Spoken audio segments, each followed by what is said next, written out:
نحمده ونصلي على رسوله الكريم اما بعد فاعوذ بالله من الشيطان الرجيم بسم الله الرحمن الرحيم رب اشرح لي صدري ويسر لي امري واحلل عقدة من لساني يفقهوا قولي. سورة البقرہ آیت نمبر 183 سے بسم اللہ الرحمن الرحیم يا أيها الذين آمنوا كتب عليكم الصيام كما كتب على الذين من قبلكم لعلكم تتقون أياما معدودات فمن كان منكم مريضا أو على سفر فعدة من أيام أخر وعلى الذين يطيقونه فدية طعام مسكين فمن تطوع خيرا فهو خير له وأن تصوموا خير لكم إن كنتم تعلمون. شهر رمضان الذي أنزل فيه القرآن هدى للناس وبينات من الهدى والفرقان فمن شهد منكم الشهر فليصمه ومن كان مريضا أو على سفر فعدة من أيام أخر يريد الله بكم اليسر ولا يريد بكم العسر ولتكملوا العدة ولتكبروا الله على ما هداكم ولعلكم تشكرون. وإذا سألك عبادي عني فإني قريب أجيب دعوة الداع إذا دعان فليستجيبوا لي وليؤمنوا بي لعلهم يرشدون. أحل لكم ليلة الصيام الرفث إلى نسائكم هن لباس لكم وأنتم لباس لهن علم الله أنكم كنتم تختانون أنفسكم فتاب عليكم وعفى عنكم فالآن باشروهن وابتغوا ما كتب الله لكم وكلوا واشربوا حتى يتبين لكم الخيط الأبيض من الخيط الأسود من الفجر ثم أتموا الصيام إلى الليل ولا تباشروهن وأنتم عاكفون في المساجد تلك حدود الله فلا تقربوها كذلك يبين الله آياته للناس لعلهم يتقون. يا أيها الذين آمنوا كتب عليكم الصيام كما كتب على الذين من قبلكم لعلكم تتقون. اے لوگو جو ایمان لائے ہو تم پر روزے فرض کر دیے گئے جس طرح تم سے پہلے انبیاء کے پیروکاروں پر روزے فرض کیے گئے تھے. اس سے توقع ہے کہ تم میں تقوی کی صفت پیدا ہوگی. چند مقررہ دنوں کے روزے ہیں. اگر تم میں سے کوئی بیمار ہو یا سفر پر ہو تو دوسرے دنوں میں اتنی ہی تعداد پوری کر لے. اور جو لوگ روزہ رکھنے کی قدرت رکھتے ہوں پھر نہ رکھیں تو وہ فدیہ دیں. ایک روزے کا فدیہ ایک مسکین کو کھانا کھلانا ہے. اور جو اپنی خوشی سے کچھ زیادہ بھلائی کرے تو یہ اسی کے لیے بہتر ہے. لیکن اگر تم سمجھو تو تمہارے حق میں اچھا یہی ہے کہ روزہ رکھو. رمضان وہ مہینہ ہے جس میں قرآن نازل کیا گیا ہے جو انسانوں کے لیے سراسر ہدایت ہے اور ایسی واضح تعلیمات پر مشتمل ہے جو راہ راست دکھانے والی اور حق کو باطل کا فرق کھول کر رکھ دینے والی ہیں. لہٰذا اب سے جو شخص اس مہینے کو پائے اس کو لازم ہے کہ اس پورے مہینے کے روزے رکھے. اور جو کوئی مریض ہو یا سفر پر ہو تو وہ دوسرے دنوں میں روزوں کی تعداد پوری کرے. اللہ تمہارے ساتھ نرمی کرنا چاہتا ہے، سختی کرنا نہیں چاہتا. اس لیے یہ طریقہ تمہیں بتایا جا رہا ہے تاکہ تم روزوں کی تعداد پوری کر سکو. اور جس ہدایت سے اللہ نے تمہیں سرفراز کیا ہے اس پر اللہ کی کبریائی کا اظہار اور اعتراف کرو اور شکر گزار بنو۔ اور اے نبی صلی اللہ علیہ وسلم، میرے بندے اگر تم سے میرے متعلق پوچھیں تو انہیں بتا دو کہ میں ان سے قریب ہی ہوں، پکارنے والا جب مجھے پکارتا ہے میں اس کی پکار سنتا اور جواب دیتا ہوں۔ لہٰذا انہیں چاہیے کہ میری دعوت پر لبیک کہیں اور مجھ پر ایمان لائیں۔ یہ بات تم انہیں سنا دو، شاید کہ وہ راہ راست پالیں۔ تمہارے لیے روزوں کے زمانے میں راتوں کو اپنی بیویوں کے پاس جانا حلال کر دیا گیا ہے، وہ تمہارے لیے لباس ہیں اور تم ان کے لیے لباس ہو۔ اللہ کو معلوم ہو گیا کہ تم لوگ چپ کے اپنے آپ سے خیانت کر رہے تھے، مگر اس نے تمہارا قصور معاف کر دیا اور تم سے درگزر فرمایا۔ اب تم اپنی بیویوں کے ساتھ شب باشی کرو اور جو لطف اللہ نے تمہارے لیے جائز کر دیا ہے اسے حاصل کرو، نیز راتوں کو کھاؤ پیو یہاں تک کہ تم کو سیاہی شب کی دھاری سے سپیدہ صبح کی دھاری نمایاں نظر آ جائے، تب یہ سب کام چھوڑ کر رات تک اپنا روزہ پورا کرو، اور جب تم مسجدوں میں معتکف ہو یعنی اعتکاف کی حالت میں ہو تو بیویوں سے مباشرت نہ کرو، یہ اللہ کی باندھی ہوئی حدیں ہیں، ان کے قریب نہ پھٹکنا۔ اس طرح اللہ اپنے احکام لوگوں کے لیے کھول کھول کر بیان کرتا ہے، توقع ہے کہ وہ غلط رویے سے بچیں گے۔ اللہ تعالیٰ کا بہت احسان ہے کہ ایک بار اس نے پھر ہمیں رمضان کے قریب پہنچا دیا، اور آج سے کچھ ہی دنوں کے بعد یہ مبارک مہینہ ہم سب پر اپنا سایہ کرنے والا ہے۔ یہ سراسر اللہ کا احسان، عنایت اور نوازش ہے، ورنہ ہم میں سے بہت سے لوگ ایسے بھی تھے جو پچھلے رمضان میں تو تھے مگر آج نہیں ہیں۔ اللہ نے ہمیں ایک اور موقع دے دیا، اب ہمارا فرض یہ بنتا ہے کہ اس موقع سے بھرپور فائدہ اٹھائیں اور پوری تیاری کے ساتھ اس مہینے میں داخل ہوں، ذہنی تیاری کے ساتھ، عملی تیاری کے ساتھ، تاکہ اس مہینے سے بھرپور فائدہ اٹھا سکیں۔ اس موقع پر سب سے پہلے میں نے آپ کو قرآن مجید کی آیات سنوائی ہیں اور ان کا ترجمہ بتایا ہے۔ قرآن مجید میں دیگر عبادات کا ذکر جا بجا ملتا ہے، لیکن رمضان سے متعلق یا روزے سے متعلق تمام تر احکامات ایک ہی جگہ مل جاتے ہیں۔ اللہ تعالیٰ نے ہم پر جو عبادات فرض کی ہیں ان میں سے روزے کی عبادت اپنی نوعیت کے اعتبار سے ایک خاص طرح کی عبادت ہے، بندے کا تعلق جس میں صرف اور صرف اللہ کے ساتھ ہے، صرف وہی جانتا ہے کہ کون روزے سے ہے اور کون نہیں۔ باقی عبادات بندوں پہ ظاہر ہو جاتی ہیں، آپ نماز پڑھیں یا زکوٰۃ دیں یا حج کے لیے جائیں تو اس میں آپ کا عمل لوگوں کے سامنے آ جاتا ہے، لیکن آپ روزے سے ہیں یا نہیں یہ صرف آپ اور آپ کا رب جانتا ہے، کوئی اور نہیں جانتا۔ یہ ایک راز ہے، ایک سیکرٹ ہے جو آپ کے اور آپ کے رب کے بیچ میں ہے۔ اسی لیے اللہ تعالیٰ فرماتے ہیں کہ روزہ میرے لیے اور میں خود اس کی جزا دوں گا، خاص جزا جس کا ذکر اس نے نہیں کیا کہ وہ کیا ہے۔ وہ آنکھوں کی ٹھنڈک اور دلوں کی خوشی قیامت کے دن کے لیے چھپا کر رکھی گئی۔ یہ انعام اس دن ملے گا جس دن انسان اپنی چھوٹی چھوٹی نیکی کی جزا پانے کے لیے بےتاب ہوگا۔ آئیے ان آیات کو مختصراً دیکھتے ہیں کہ روزے کا مقصد کیا ہے، روزہ ہمیں کیا بتاتا ہے، اس میں ہم سے کس چیز کا تقاضا کیا گیا ہے۔ سب سے پہلے اللہ تعالیٰ فرما رہے ہیں یا ایھا الذین آمنوا، اے لوگوں جو ایمان لے آئے۔ ہم سب ایمان والے ہیں، ہم سب اللہ کو مانتے ہیں، اس کی کتابوں کو مانتے ہیں، اس کے رسولوں کو مانتے ہیں، آخرت کے دن کو مانتے ہیں۔ تو آخرت کے دن پر ایمان رکھنے والے، اللہ تعالیٰ کے احکامات کو ماننے والے، اللہ کے کسی بھی حکم کو ماننے میں کچھ بھی ہچکچاہٹ محسوس نہیں کرتے، اور جب حکم آتا ہے تو فوراً ہی لبیک پکارتے ہیں کہ اے رب تیرے ہم پر بے شمار احسانات ہیں اور تو نے ہمیں اپنی عبادت کے لیے پیدا کیا ہے، لہٰذا تو جب بھی پکارے ہم حاضر ہیں۔ تو قرآن مجید میں جب بھی یا ایھا الذین آمنوا کہہ کے پکارا جائے تو ہم سب کو خوشی کے ساتھ اس حکم کو سننا بھی چاہیے اور اسے قبول بھی کرنا چاہیے اور اس کے مطابق اپنا طرز عمل بھی بدل لینا چاہیے۔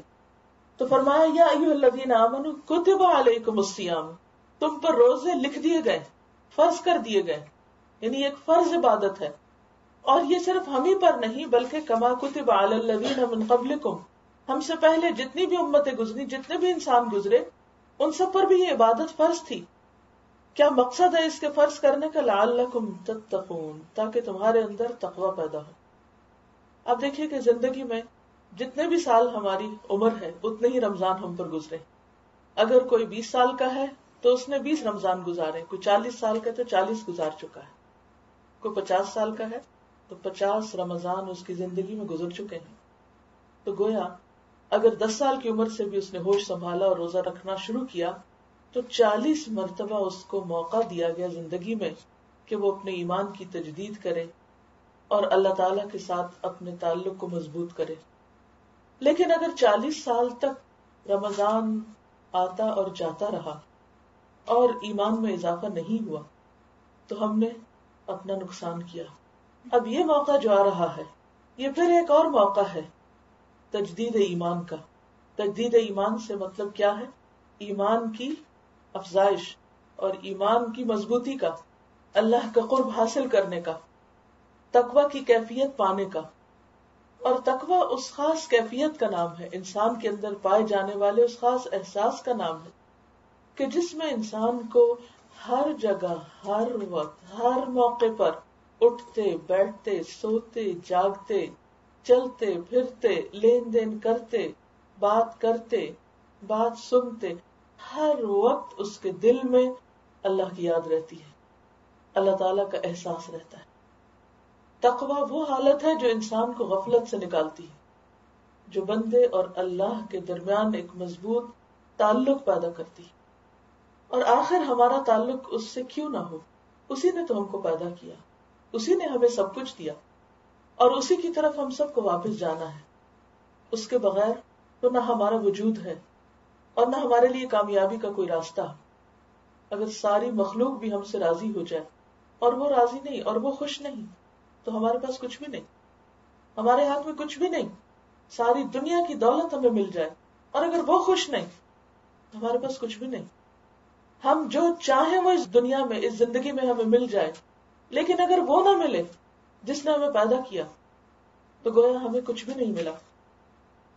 آپ دیکھیے کہ دنیا میں ماں باپ ہمیں دنیا میں لانے کا سبب بنتے ہیں.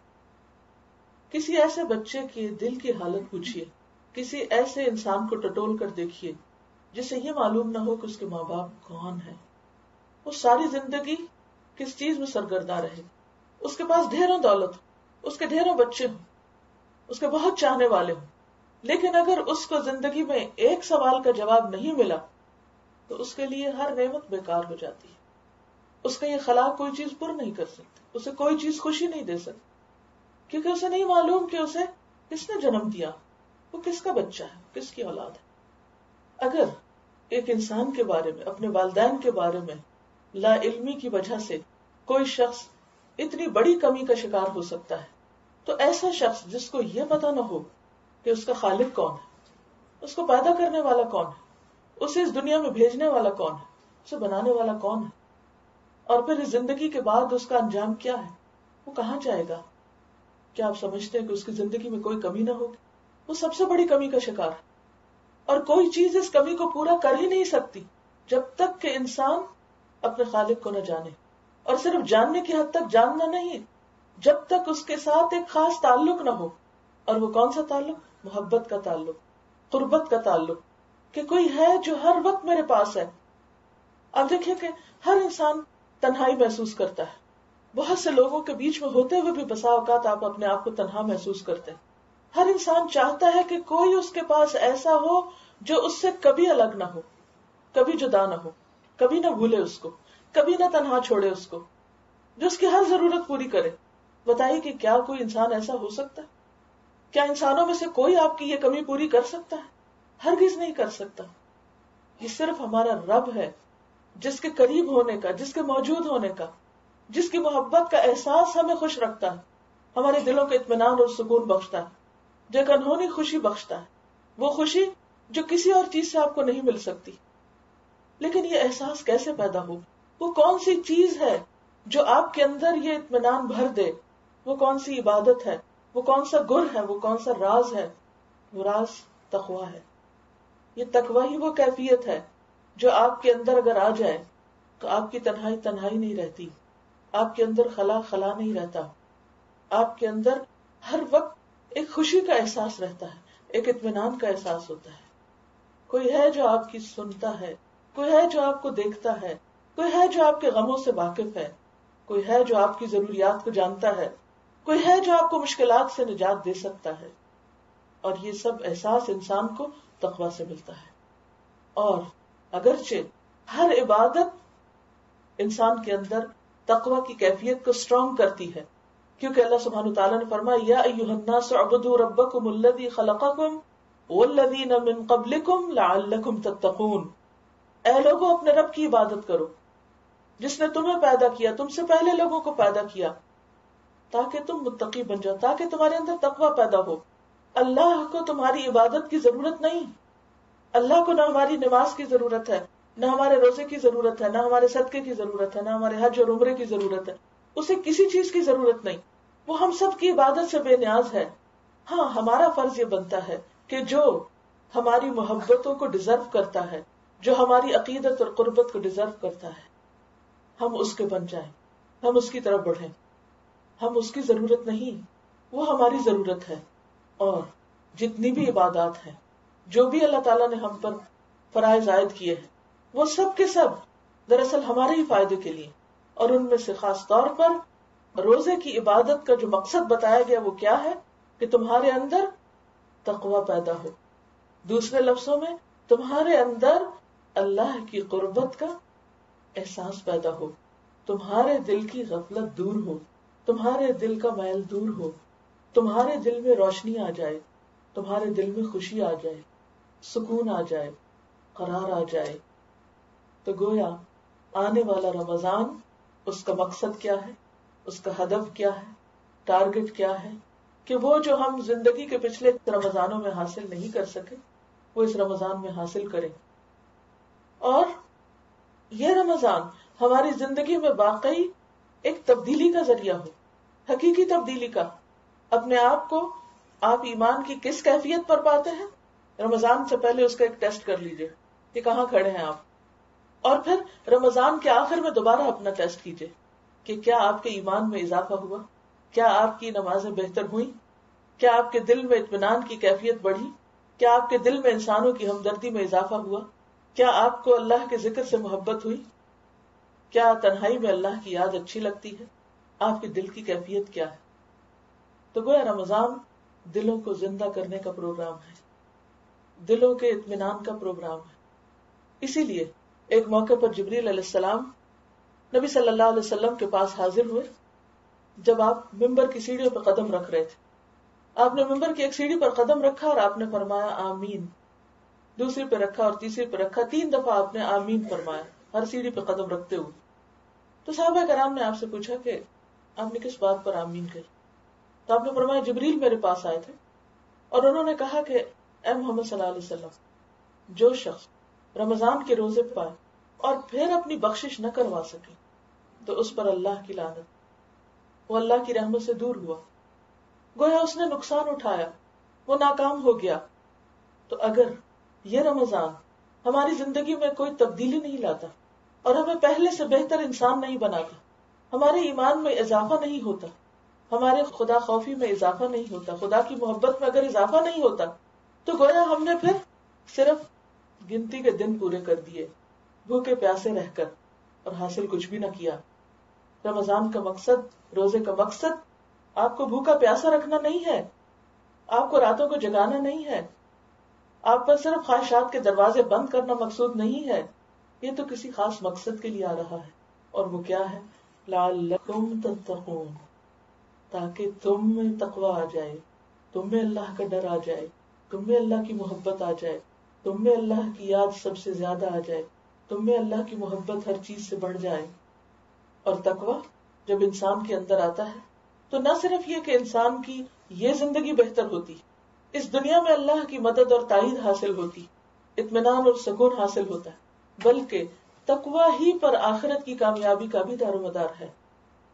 قرآن مجید اگر آپ کھول کر دیکھیں اور جہاں جہاں تقویٰ کا لفظ آیا تو آپ دیکھیں گے کہ بہت ساری آیات اس بات کی تائید کریں گی کہ بہت سی دنیا اور آخرت کی کامیابیاں تقویٰ ہی سے وابستہ ہیں، خواہ وہ ہماری ازدواجی زندگی ہو، خواہ ہماری معاشرتی زندگی ہو. قرآن مجید میں جہاں نکاح اور طلاق اور ان تمام چیزوں کا ذکر آتا ہے ان سب میں تقویٰ کا ذکر آتا ہے. تو گویا تقوی دنیاوی کامیابی کا بھی ذریعہ ہے، خاندانی تعلقات اچھے کرنے کا بھی ذریعہ ہے، اور اس کے ساتھ ساتھ آخرت کی کامیابی کا حصول بھی تقوی کے بغیر ممکن نہیں۔ جنت میں جانے والوں کی اعلیٰ ترین صفت کیا ہے کہ وہ متقی ہوں گے۔ ان المتقین فی جنات ونہر، متقی لوگ باغوں اور چشموں میں ہوں گے۔ عند ملیک مقتدر، اس اقتدار والے بادشاہ کی مجلس اور صحبت ان کو نصیب ہوگی، اللہ کا دیدار نصیب ہوگا۔ اگر دنیا میں اللہ کی یاد دل میں نہیں اور اللہ کی محبت نہیں تو کل اللہ کی ملاقات کا شوق بھلا کیسے ہو سکتا، اور اللہ کو دیکھنے کے لیے بےتابی کہاں سے ہو سکتی، اور اللہ کی مجلس میں بیٹھنے کی محبت کہاں سے ہو سکتی۔ اور اگر شوق ہی نہیں تو پھر اس اعزاز سے نوازا بھی کیوں جائے۔ اگر آپ کو اللہ سے ملنے کا شوق نہ ہو تو اللہ آپ کو ملاقات کا شرف کیوں بخشے۔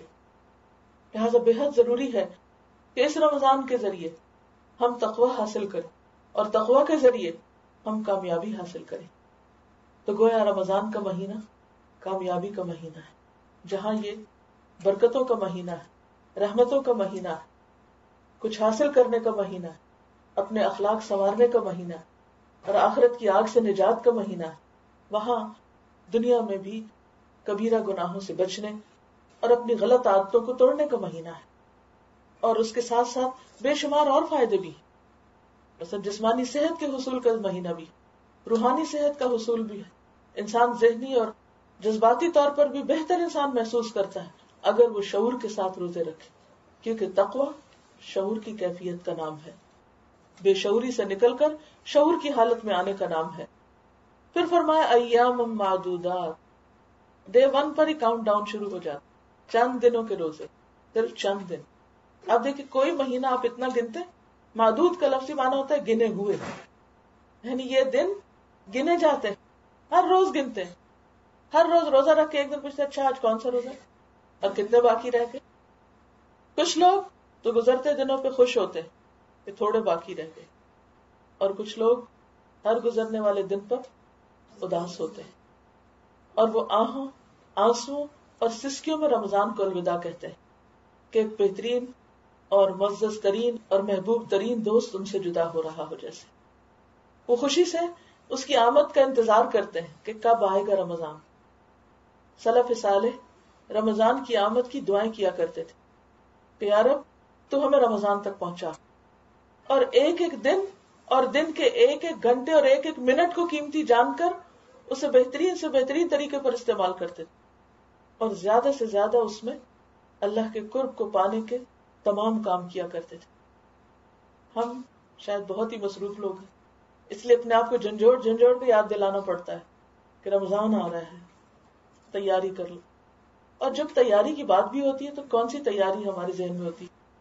فاسٹنگ، فیسٹنگ کا مہینہ بن جاتا ہے۔ روزے کا مطلب کیا ہے؟ کھانا پینا کم کرو، اور ہمارا مقصود کیا ہو جاتا ہے؟ کھانا پینا زیادہ کر لو۔ رمضان میں وہ سب کچھ کھا لیتے ہیں جو عام دنوں میں بھی نہیں کھاتے، کیونکہ ہماری تیاری کھانے پینے کی تیاری ہوتی ہے کہ کہیں ہم بھوکے نہ رہ جائیں، کہیں بغیر کھائے روزہ نہ رکھا جائے، اور اگر افطار میں کوئی اچھی چیز نہ ملے تو گھر والوں پہ غصہ نکال کہ بنایا ہی کیا ہے۔ تو ایسا لگتا ہے بسا اوقات کے جیسے رمضان تقوی حاصل کرنے کا مہینہ نہیں بلکہ خواہشات پوری کرنے کا مہینہ ہے، جبکہ رمضان کی ٹریننگ کیا ہے؟ خواہشات سے دور رہنے کا طریقہ جاننے کا ذریعہ۔ یعنی رمضان کیا ہے؟ خواہشات سے دور رہنے اور خواہشات کو کنٹرول کرنے اور ضبط نفس اور سیلف کنٹرول حاصل کرنے کا مہینہ۔ پھر اللہ تعالیٰ نے کچھ رخصتیں بھی دی، فمن کان منکم مریضا او علی سفر فعدۃ من ایام اخر، کہ جو بیمار ہو یا مسافر ہو دوسرے دنوں میں گنتی پوری کر لے۔ اور یہ پہلی آیت تھی جو نازل ہوئی، لہذا ابتداء میں فوری طور پر سب پہ روزے فرض نہیں کیے گئے، اس وقت تھوڑی سی چھوٹ بھی دی گئی کہ جو لوگ استطاعت رکھتے بھی ہوں اور پھر روزہ نہ رکھے وہ فدیہ دے دے، مسکین کا ایک کھانا، اور جو خوشی سے نیکی کرے تو اس کے لیے بہتر ہے، یعنی 2 کھانے بھی دے سکتا ہے۔ وَأَن تَصُومُوا خَيْرٌ لَكُمْ، پھر ساتھ ہی کہہ دیا گیا کہ روزہ رکھو تو زیادہ اچھا ہے، ان کنتم تعلمون، اگر تمہیں معلوم ہو کہ روزے کا ثواب کتنا ہے، فائدہ کیا ہے۔ پھر رمضان کی اہمیت بتائی گئی کہ رمضان کی خاص خصوصیت کیا ہے کہ اس میں قرآن نازل ہوا، شہر رمضان الذی انزل فیہ القرآن، رمضان وہ مہینہ ہے جس میں قرآن اتارا گیا. کہاں سے اتارا گیا؟ ابن عباس کہتے ہیں کہ لوح محفوظ سے بیت العزت میں اتارا گیا. بیت العزت کیا ہے؟ پہلے آسمان میں ایک سیکرڈ پلیس، ایک معزز جگہ جہاں نازل ہونے سے پہلے پورے کا پورا اتار دیا گیا تھا. پھر رمضان ہی میں لیلۃ القدر ایسی رات ہے کہ جس میں نبی صلی اللہ علیہ وسلم پر قرآن مجید نازل کیا گیا. انا انزلناہ فی لیلۃ القدر وما ادراک ما لیلۃ القدر لیلۃ القدر خیر من الف شہر. تم کیا جانو کہ لیلۃ القدر کیا ہے؟ لیلۃ القدر 1000 مہینوں سے بہتر رات ہے. تنزل الملائکۃ والروح فیہا، جس میں فرشتے اور روح امین اترتے ہیں. من کل امر، اللہ کا ہر حکم لے کر. سلام، وہ رات سراسر سلامتی کی رات ہے. سلام ہی حتی مطلع الفجر، اور فجر طلوع ہونے تک اس رات کی برکتیں اور سلامتی اور رحمتیں اترتی رہتی ہیں. تو گویا رمضان میں جو خاص کام ہوا وہ کیا ہے؟ قرآن کے اترنے کا. اور پھر نبی صلی اللہ علیہ وسلم کو گویا رسالت بھی اسی مہینے میں ملی. قرآن آپ پر اترا، آپ کو رسول بنایا گیا. 2 بڑی فتوحات مسلمانوں کو اسی مہینے میں حاصل ہوئی. کون کون سی؟ جنگ بدر اور فتح مکہ. پھر اسی طرح کچھ لوگوں کی وفات بھی اسی مہینے میں ہوئی. جنگ بدر ہی کے سال حضرت رقیہ جو آپ صلی اللہ علیہ وسلم کی صاحبزادی تھی، ان کی وفات ہوئی. حضرت خدیجہ کی وفات اسی مہینے میں ہوئی. حضرت فاطمہ کی وفات اسی مہینے میں. حضرت عباس جو آپ کے چچا تھے وہ بھی رمضان میں وفات ہوئے. حضرت علی رضی اللہ تعالیٰ عنہ بھی، اور حضرت عائشہ رضی اللہ تعالیٰ عنہا بھی. ان سب کی وفات رمضان کے مہینے میں ہوئی. لیکن ان سب چیزوں میں جو اہم ترین کام ہوا اس مہینے میں وہ کیا ہے؟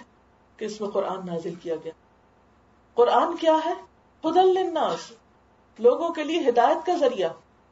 لیکن ہمارے لیے کیا ہے؟ ہمارا کیا تعلق ہے قرآن سے؟ ہم کیا کرتے ہیں؟ اس ثواب کمانے کا ذریعہ، بس صرف دنیا کی برکت حاصل کرنے کا ذریعہ، جن بگانے کا ذریعہ، تعویذ بنانے کا ذریعہ. جبکہ قرآن کیا ہے؟ ہدی للناس، تمام انسانیت کے لیے ہدایت کا ذریعہ، رہنمائی کا ذریعہ، گائیڈنس. وبینات من الہدی والفرقان، اور دوبارہ پھر یہی کہا گیا کہ جو راہ راست دکھانے والی نشانیاں ہیں، اس میں آیات بینات ہیں، اور حق اور باطل کا فرق کھول کر رکھ دینے والی کتاب. فمن شاہد منکم الشہر فلیصم، جو یہ مہینہ پائے اسے چاہیے کہ روزے رکھے. تو اس آیت سے کیا پتہ چلتا ہے؟ کہ روزہ فرض عبادت ہے. ہم سب پر روزہ فرض ہے. ہاں، کس کے لیے اجازت اور رخصت ہے؟ ومن کان مریضا، جو کوئی بیمار ہو. کیسا بیمار؟ کہ جس کی بیماری ایسی بیماری ہو کہ روزہ رکھ کر وہ مزید بڑھ جائے، یعنی بیماری میں اضافہ ہو جائے. اگرچہ روزہ بہت سی بیماریوں کا علاج بھی ہے. روزہ کیا ہے؟ بیماریوں کا علاج ہے. اور اس میں آپ دیکھیں کہ اب بہت کچھ لکھا گیا ہے اس کے بارے میں کہ روزے کی حالت میں یا رمضان میں کون کون سی بیماریاں اور کتنی بیماریاں جو ہیں وہ ان کا علاج ہوتا ہے. اس میں ایک جرمن ڈاکٹر ہے آٹو بشنگر، وہ کہتے ہیں کہ fasting is without any doubt operation without surgery. کیا ہے؟ آپریشن وداؤٹ سرجری، یعنی آپ کے جسم کو کاٹے بغیر اس کی سرجری ہو جاتی ہے اور بہت سی چیزوں کا علاج ہو جاتا ہے. 100,000+ ڈیزیزز اس سے کیور ہوتی ہیں اندر کی، جن کو خود بھی انسان کو نہیں پتا ہوتا. وہ کہتے ہیں کہ اس سے فاسٹنگ جو ہے وہ انسان کو کلین بھی کرتی ہے، ریجوونیٹ کرتی ہے، ریجنریٹ کرتی ہے. انسان کے جو مائنڈ، باڈی اور سول، ان سب کو اکٹھا کیور کر رہی ہوتی. یعنی کچھ چیزیں تو ایسی ہوتی ہیں نا کہ آپ کرتے ہیں تو مثلاً آپ کے جسم کو صحت ہو رہی ہوتی ہے، آپ دوا کھاتے ہیں تو آپ کے جسم کو فائدہ ہوتا ہے، آپ قرآن پڑھتے ہیں تو آپ کی روح کو فائدہ ہوتا ہے. قرآن شفا ہے، اگرچہ جسم کو بھی فائدہ دیتا ہے، وہ یعنی جسمانی بیماریاں بھی اس سے دور ہوتی ہیں. اسی طرح کچھ چیزیں آپ کر رہے ہوتے ہیں تو آپ کو جذباتی طور پر یا ذہنی طور پر کچھ آسودگی حاصل ہو جاتی. لیکن رمضان ایک ایسا مہینہ ہے کہ جس میں جسم، روح اور دل اور دماغ یہ سارے کے سارے بیک وقت کیور ہو رہے ہوتے ہیں. ان سب کو اکٹھے ایک شفا مل رہی ہوتی، اور یہ رمضان کے بغیر نہیں ہو سکتا. لیکن اگر کسی کی بیماری ایسی ہو، کیونکہ بیماریوں کی نوعیت میں بھی فرق ہے نا، ہزاروں بیماریاں تو روزے کی حالت میں درست ہوتی ہیں. لیکن کچھ بیماریاں ایسی ہیں کہ جو بڑھ بھی سکتی، یا اس میں اتنی کمزوری ہوتی ہے انسان کو کہ انسان روزہ نہیں رکھ سکتا. لہذا اللہ تعالیٰ نے رخصت دے دی کہ جب ٹھیک ہو جاؤ تو بعد میں رکھ لینا. اور اس کے ساتھ ساتھ دوسرا عذر کیا ہے؟ سفر. کہ جب انسان کو یہ نہ پتا ہو کہ روزہ رکھنے کا وقت کہاں سے شروع ہو رہا ہے اور کہاں ختم ہو رہا ہے. کیونکہ بہت سے لوگ کہتے ہیں جی یہ پرانے زمانے کے لیے تھا، اب تو جہازوں میں سفر ہوتا ہے، اب کیا مشکل. لیکن اب بھی آپ دیکھیں کہ اگر پاکستان سے آ رہے ہوں واپس اور آپ روزہ رکھ کے چلیں تو افطار کتنے گھنٹوں بعد ہوگی؟ شاید 20-22 گھنٹے ہو جائیں. اتنا طویل دن ہو جاتا ہے کہ سورج غروب ہوتا ہی نہیں ہے سارے سفر کے دوران. اور پھر بعض اوقات یہ ہے کہ اگر آپ یہاں سے روزہ رکھ کے چلیں اور ہو سکتا ہے کہ آپ کا جہاز اٹھے اور وہاں پر سورج تھوڑی دیر کے بعد غروب ہو جائے، تو بہت سے معاملات ایسے ہو سکتے ہیں جس میں انسان کنفیوژن کا شکار ہو جاتا ہے. بعض اوقات ہوائی سفر کے دوران انسان ڈی ہائیڈریٹ ہو جاتا ہے.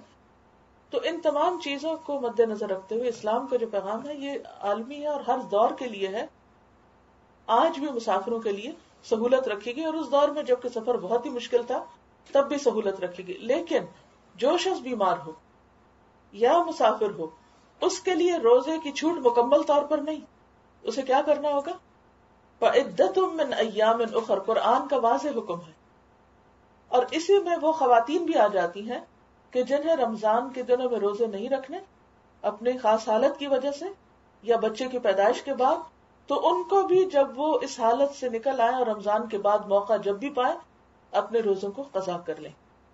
کیونکہ روزہ چند دن کا روزہ ہوتا ہے. حضرت عائشہ کہتی ہیں کہ نبی صلی اللہ علیہ وسلم نے ہمیں نماز کی قضا کا حکم نہیں دیا، یعنی منسس کے دوران جو نماز چھٹتی ہے، لیکن روزوں کی قضا کا حکم دیا تھا. اس سے کیا پتہ چلتا ہے کہ وہ تمام خواتین جنہوں نے بالغ ہونے کے بعد اس وجہ سے روزے چھوڑے، اگر ان کے روزے باقی ہیں تو انہیں اپنے روزے مکمل کر لینے چاہیے، ان کی قضا رکھنی چاہیے. پھر اللہ تعالیٰ فرماتے کہ ایسا کیوں کیا گیا کہ اتنی برکتیں اور رحمتیں ہونے کے باوجود رخصت کیوں دی گئی؟ یرید اللہ بکم اليسر ولا یرید بکم العسر، اللہ تمہارے لیے آسانی چاہتا ہے اور تمہارے لیے مشکل نہیں چاہتا، تمہیں تنگ نہیں کرنا چاہتا. اور یہ حکم اس آیت کے ساتھ بھی اور جنرلی بھی رمضان کا مہینہ ہمیں ستانے کے لیے نہیں آ رہا، اس میں ہمارے لیے آسانی ہے. اب کوئی شخص کہہ سکتا ہے کہ ظاہری طور پر کیا آسانی ہے ہمارے لیے، ہم کو صبح سویرے اٹھنا پڑتا ہے جب ہمارا دل نہیں چاہتا اٹھنے کو، اور اس وقت کھانا پڑتا ہے جب کھانے کو دل نہیں چاہتا، اور اس وقت ہم کو نماز تراویح پڑھنا ہوتی ہے جب ہمارا سونے کو دل چاہ رہا ہوتا ہے. تو یہ تو سب مشکل ہی کام ہے، آسان تو کوئی نہیں. پھر کیوں اللہ تعالیٰ فرماتے ہیں کہ یرید اللہ بکم اليسر ولا یرید بکم العسر، اللہ تمہارے لیے آسانی چاہتا ہے اور تنگی نہیں چاہتا. کیا آسانی ہے اس میں؟ آپ دیکھیے کہ اگر آپ غور کریں تو اللہ تعالیٰ نے ایک ہمیں اصول دیا ہے کہ ان مع العسر یسرا. یہ نہیں کہا ان مع اليسر یسرا. 2 دفعہ قرآن مجید میں آتا ہے سورۃ الشرح میں ان مع العسر یسرا، کہ تنگی کے ساتھ آسانی ہے، تنگی کے ساتھ آسانی ہے، یقیناً تنگی کے ساتھ آسانی ہے. اگرچہ ہمیں صبح اٹھنے میں مشکل ہوتی، کھانے میں اس وقت مشکل ہوتی ہے، جبکہ کہا گیا کہ سحری کھاؤ، کیونکہ سحری کھانا ایک مبارک کھانا ہے. اور آپ نے دیکھا ہوگا کہ تھوڑا سا بھی کھا کے آپ سارا دن چل سکتے ہیں، جبکہ اتنا اماؤنٹ میں اگر آپ ناشتہ کریں تو دوپہر میں بھوک لگ جاتی ہے آپ. تو وہ برکت کا وقت ہے، فإن فی السحور برکہ. تو آپ دیکھیے کہ صبح اٹھنے میں اگرچہ مشکل ہے لیکن کچھ فائدہ بھی ہے. کیا فائدہ؟ کیا فائدہ ہوتا ہے اس میں؟ اگرچہ تنگی ہے لیکن اس میں آسانی بھی ہے. دنیاوی فائدہ بتائیے. دینی فائدے تو فائدے ہی فائدے ہیں، وہ تو اجر ہی اجر ہے، ثواب ہی ثواب ہے اللہ کے ہر حکم ماننے میں. لیکن دنیاوی اعتبار سے بھی آپ دیکھیں کہ جب آپ ارلی مارننگ اٹھتے ہیں تو آپ کے دن میں کتنی برکت ہو جاتی، آپ کا وقت کتنا بچتا ہے، پھر آپ کتنے آرگنائز ہو جاتے ہیں کہ آپ کو ایک خاص لمٹ تک کام مکمل کرنا ہے. آپ دیکھیے ماڈرن ورلڈ میں یہ سارے الفاظ ہیں، ہمارا ڈیڈ لائن. تو آپ دیکھیے کہ جو سحری کی ایک ڈیڈ لائن ہوتی ہے کہ اس کے بعد آپ نے نہیں کھانا، اس سے پہلے اپنا کام مکمل کرنا. کیا ہوتا ہے؟ آپ کا کھانا بھی ختم ہو جاتا ہے اور آپ کا کچن بھی سمٹ جاتا ہے، اور وہ ایک بڑا چنک ٹائم کا آپ کو مل جاتا ہے جو عام دنوں میں اس طرح نہیں ملتا. پھر آپ دیکھیے کہ عموماً صبح کے وقت جب سب رش میں ہوتے ہیں تو کوئی ناشتہ کر کے نہیں نکلتا، سب اٹھا کے راستے میں جا رہے ہوتے ہیں، گاڑی میں بیٹھ کے ناشتے کر رہے ہوتے ہیں. تو بات یہ ہے کہ رمضان میں آپ کو پتا ہوتا ہے کہ مجھے روزہ رکھنا ہے اور سحری کھانے میں برکت ہے اور ثواب ہے، فائدہ ہے، لہٰذا آپ لازمی طور پر صبح کھانے لگتے ہیں. اور صبح میں جب انسان کھاتا ہے تو اس کی باڈی جو ہے وہ زیادہ بہتر طور پر سارے دن میں اس کو ہضم کر سکتے. پھر اسی طرح یہ کہ سارا دن آپ بھوک کاٹتے ہیں, اب 12 گھنٹے 13 گھنٹے آپ کچھ نہیں کھاتے, تو آپ دیکھیے کہ جو کچھ انسان منہ میں لیتا ہے اس کے باہر نکلنے تک کم از کم 12 گھنٹے اس کو لگتے. اب ایک چیز آپ نے سحری کے وقت کھا لی, اب 12 گھنٹے تک آپ کا سسٹم بغیر ڈسٹربنس کے کام کر رہا ہے. آپ دیکھیے کہ جب بھی آپ کو کوئی کام کرنا ہوتا ہے, کچھ لکھنا ہوتا ہے, کسی سے کوئی بات کرنی ہوتی ہے, کوئی غور و فکر کرنا ہوتا ہے, تو آپ کیا چاہتے ہیں کہ آپ کو کوئی ڈسٹرب نہ کرے, کوئی انٹرفیئرنس نہ ہو, کوئی آپ کو پریشان نہ کرے, تاکہ آپ کو کیا ملے, یکسوئی. کیونکہ یکسوئی میں آپ کا ذہن زیادہ کام کرتا ہے, آپ زیادہ ڈیپ تھنکنگ تک جاتے ہیں, آپ زیادہ گہری باتیں سوچ سکتے ہیں, آپ کے جو پروڈکشن ہے وہ زیادہ بہتر ہوتی, زیادہ بہتر پروڈیوس کر سکتے کوئی بھی کام کرے. حتیٰ کہ کھانا پکانے میں بھی آپ دیکھیں, اگر آپ چمچ چلا رہے اور ادھر سے آ کے کوئی اور چلا رہے اور آپ نے چولہا ہلکا کیا اور کسی نے آ کے تیز کر دیا اور آپ اس میں تھوڑا پانی ڈالا, کسی نے آ کے زیادہ ڈال دیا, تو آپ دیکھ کھانا کیا پکے گا. ایک کھانا پکانے میں ہی اگر کوئی ڈسٹرب کرنا شروع کر دے, یا یہ کہ پکاتے ہوئے بچہ رو پڑے اور آپ کو وہ بند کر کے جانا پڑے, پھر آ کے آپ اس کو آن کریں, تو وہ ٹیسٹ نہیں بنتا کھانے, جو کہ بغیر کسی انٹرفیئرنس کے, بغیر کسی ڈسٹربنس کے یکسو ہو کر آپ کام کرتے ہیں, چاہے وہ ذہنی کام ہو, چاہے وہ جسمانی کام ہو, اور چاہے وہ ہمارے جسم کو کام کرنے کا موقع ہو, خواہ وہ ہمارے معدے کا کام. تو ہمارے معدے کو صرف رمضان کے مہینے میں بغیر کسی انٹرپشن اور انٹرفیئرنس کے یکسوئی کے ساتھ اپنا کام مکمل کرنے کا موقع ملتا ہے, اور پھر اس کو ایک آرام بھی ملتا ہے, اور وہ اپنی جگہ پر بحال ہوتا ہے آ کر, اور بہتر طور پر ایک طرح سے اس کی بھی تجدید, جہاں ہمارے ایمان کی تجدید ہو رہی ہوتی ہے, وہاں ہمارے ڈائجسٹو سسٹم کی بھی تجدید ہو رہی ہوتی ہے, اس کی کلینزنگ ہو رہی ہوتی ہے. اور پھر اس طرح کہتے ہیں کہ روزے کی حالت میں سارے ٹاکسنز جو ہیں وہ جسم سے نکلتے ہیں, کیونکہ انٹرفیئرنس نہیں ہوتی, پورا کام ہوتا ہے اس کا. اور پھر آپ دیکھیے کہ بلڈ پیوریفیکیشن بھی ہوتی ہے اس سے, یعنی ہمارا خون بھی صاف ہوتا ہے. اور اس کے ساتھ ساتھ یہ بھی کہا جاتا ہے کہ لیور اور کڈنیز اور کولن جو ہے یہ بہتر طور پر کام کرتے ہیں, ہر سیل کی صفائی ہوتی, یعنی تھورو صفائی. اور ہم دیکھا ہوگا کہ اگر کلینرز جو بھی کام کرتے ہیں وہ عموماً اس وقت میں کرنا چاہتے ہیں کہ جب کوئی بھی ڈسٹربنس نہ ہو, کیونکہ اگر کوئی کلیننگ کا کام کر رہا ہو اور بیچ میں سے لوگ آ رہے ہیں جا رہے ہیں تو کیا ہوتا ہے, کیسی صفائی ہوتی. چلو ان کو چھوڑیے, آپ اپنے گھر میں ہی دیکھیے کہ اگر آپ صفائی کر رہے ہیں اور کوئی آ رہا ہے اور کوئی جا رہا ہے تو آپ اریٹیٹ ہوتے ہیں کہ کیا ہو رہا ہے, کہ وہ کام نہیں کر سکتے. تو اسی طرح آپ کے جسم کے ایک ایک سیل کی کلیننگ ہو رہی ہوتی. آپ دنیا کی کوئی مشین ایسی نہیں لگا سکتے جسم کو کہ جس کے ذریعے آپ کا ایک ایک سیل صاف ہو. یہ واحد روزہ ایسی ایکسرسائز ہے, یہ ایسی میڈیسن ہے, یہ ایسا علاج ہے کہ جس کے ذریعے نہ صرف یہ کہ روحانی طور پر انسان کی صفائی ہوتی ہے بلکہ جسمانی طور پر بھی. اور پھر اس میں آپ دیکھیے کہ جب روحانی طور پر انسان مضبوط ہوتا ہے تو جسمانی طور پر بھی اس کی قوت زیادہ ہو جاتی. اور اس میں نہ صرف یہ کہ کھانے پینے کے اوقات کا جو ڈسپلن ہے وہ کام آتا ہے, بلکہ قرآن کی کثرت سے قرات, اس کا سننا اور اس کا پڑھنا جو ہے یہ مزید سونے پہ سہاگے کا کام کرتا ہے. یعنی آپ کا جسم تو فنکشن کر ہی رہا ہوتا ہے لیکن ساتھ آپ قرآن پڑھنے لگتے ہیں. اور رمضان میں چونکہ قرآن نازل ہوا ہے اور قرآن پڑھنے کا فائدہ اپنی جگہ ہے, ایک ایک حرف کے اوپر 10 نیکیاں, لیکن جب آپ رمضان میں عام دنوں سے زیادہ پڑھتے اور نہیں پڑھتے تو پڑھیے, اور کچھ صورتیں بھی یاد کرنے کا ٹارگٹ رکھیے. اور اس کے ساتھ نماز تراویح جس کی بہت تاکید آئی ہے اس کا اہتمام کرتے ہیں, اور قیام کی حالت میں آپ اللہ کے حضور یکسوئی کے ساتھ سنتے ہیں. اور خصوصاً اگر آپ کو قرآن سمجھ بھی آتا ہو تو آپ دیکھیے کہ دل, دماغ, روح, جذبات, جسم, ہر چیز پاک ہو رہی ہوتی, صاف ہو رہا ہو, اور حقیقی معنوں میں آپ کو شفا نصیب ہو رہی ہوتی. اور یہ آپ کو رمضان کے علاوہ کسی مہینے میں حاصل نہیں ہو سکتا.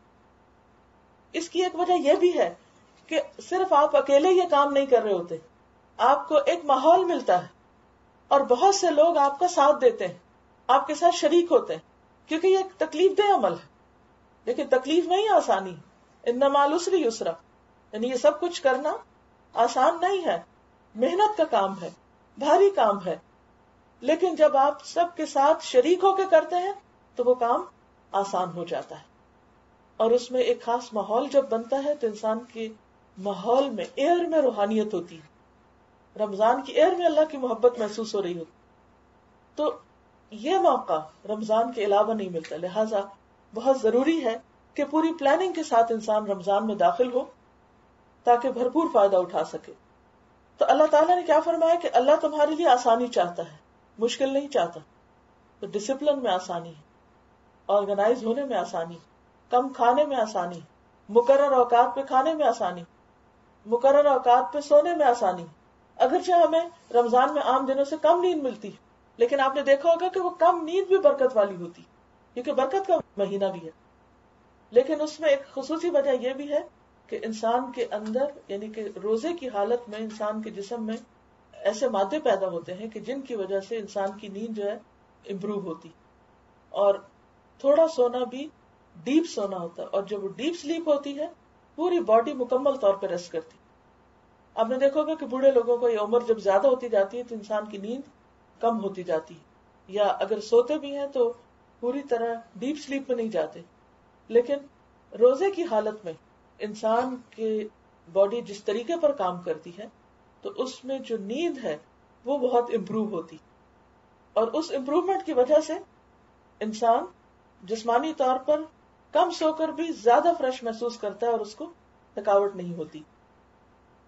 پھر یہ بھی کہا جاتا ہے کہ میٹابولک سسٹم جو ہے وہ بھی معتدل رہتا ہے، اور اس کی وجہ سے اس کا خاص اثر سکن پر ہوتا ہے. اور وہ لوگ جو کثرت سے روزے رکھتے ہیں ان کے جسم پر جھریاں بہت دیر سے پڑتی، سکن بہت فریش رہتی ہے. اس وقت مقصود میرا کوئی طبی فائدے بتانا نہیں ہے، تو صرف بونس ہے. لیکن اصل چیز کیا ہے؟ مطلوب تقوی کا حصول، اللہ کی محبت اور اللہ کی قربت کا لطف اٹھانا. پھر فرمایا وَلِتُكْمِلُوا الْعِدَّةَ، گنتی پوری کرنے پہ خاص توجہ دلائی گئی. گنتی پوری کرو، گنتی پوری. اس کا مطلب یہ ہے کہ اس میں بھی کوئی خاص حکمت ہے، اگرچہ ہمیں نہ معلوم ہو، لیکن سال میں 29 یا 30 دنوں کے روزے رکھنا ہی ضروری ہے. اور پھر اگر کوئی شخص شوال کے 6 روزے رکھ لیتا ہے تو اس کے بارے میں حدیث میں آتا ہے گویا اس نے پورا سال روزے رکھے، یعنی اس کا ثواب اتنا ہے. اور اگر آپ دیکھیں کہ اس طرح 36 روزے ہو جاتے ہیں، یعنی 30 رمضان کے روزے اور 6 شوال کے، ٹوٹل کیا ہوئے 360. اور اسلامی کیلنڈر کے دن کتنے ہوتے ہیں 360. اس کا مطلب یہ کہ آپ نے گویا ایوریج ہر 10 ڈیز میں ایک روزہ، یعنی ہر عشرے میں ایک روزہ آپ، تو گویا 10 دن کے اندر جو آپ کے اندر ایک جسمانی اور روحانی طور پر ڈسٹربنس ہوتی ہے اس کو وہ ایک روزہ جو ہے وہ کافی ہو جاتا ہے. اگرچہ یہ سارے ایک ہی سیٹ میں اکٹھے رکھے جاتے ہیں لیکن ان کا جو اثر ہے وہ لانگ لاسٹنگ ہوتا ہے، کہ 11 مہینے کے بعد ہم پھر ڈرین ہو کر ہماری بیٹری اتنی لو ہو چکی ہوتی ہے کہ اسے پھر دوبارہ چینج کرنے کی ضرورت ہوتی ہے، ریچارج کرنے کی ضرورت ہوتی ہے، جیسے کسی بھی بیٹری کی ضرورت ہوتی ہے، ریفیول کرنے کی اپنے آپ کو ضرورت ہوتی ہے. تو رمضان کا مہینہ آ کر ہمیں دوبارہ سے وہ انرجی دیتا ہے.